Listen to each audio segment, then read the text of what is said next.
It's time to recap Week 7 here at Pro Football Weekly with our spin cycle. I'm joined by senior editor Eric Edholm. And Eric, let's get started. What did we learn this week? Well, we learned the New Orleans Saints aren't dead yet. They might be 2-4, but those last 2 wins have come in their past 2 games, and they've seen a little bit better energy. And now they get Joe Vid back. And if they're not galvanized by that, they certainly were by Malcolm Jenkins' huge play on Sunday, chasing down Vincent Jackson inside the 5. The defense holds on 4 straight plays. That's one of those plays we may look back on. You know, in the end of the game, obviously got a little fortunate there with the receiver kind of stepping out of bounds with what would have been the game-tying touchdown.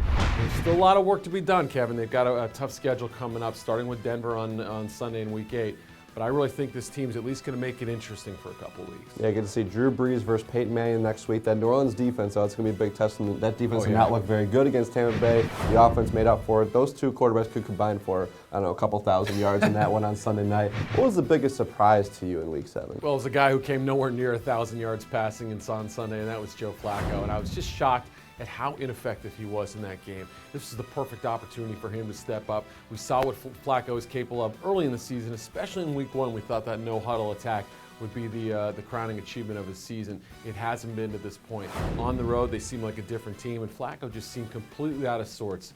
He had a chance to pick his team up, all the injuries on defense. He's got the weapons around him, Ray Rice, Torrey Smith, etc. He wasn't able to take advantage, missed 9 straight passes at one point on Sunday. It just hasn't been Joe's season so far. More pressure on Joe Flacco when you consider the injuries riddling that defense. Yeah. And talk about a guy who has all the moxie. He's not afraid to talk about how good he is and that he deserves to be in the quote-unquote elite category. But Joe Flacco not playing well in a contract year as well for him. And we had a couple big performances this week, also big performances in games of teams that lost, but also we're going to look at a guy who pretty much won his game for his team. That's Adrian Peterson, our player of the week. Yeah, you can have your Josh Freemans and Vincent Jacksons and Chris Johnsons. I'll take Adrian Peterson. Still had a pretty good statistical day with 153 yards, but for me it was the way he ran with passion. He's been doing it all season long, you know, less than a year removed from that ACL injury. A couple of big runs really kind of drove this team to victory. There was nothing doing in the passing game for the Vikings. Christian Ponder really struggled. They tried to make it simple for him.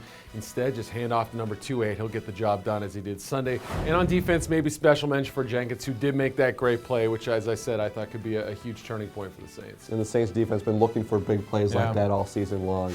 To see all of our spin cycles for each division recapping Week 7, be sure to check out our website, profootballweekly.com.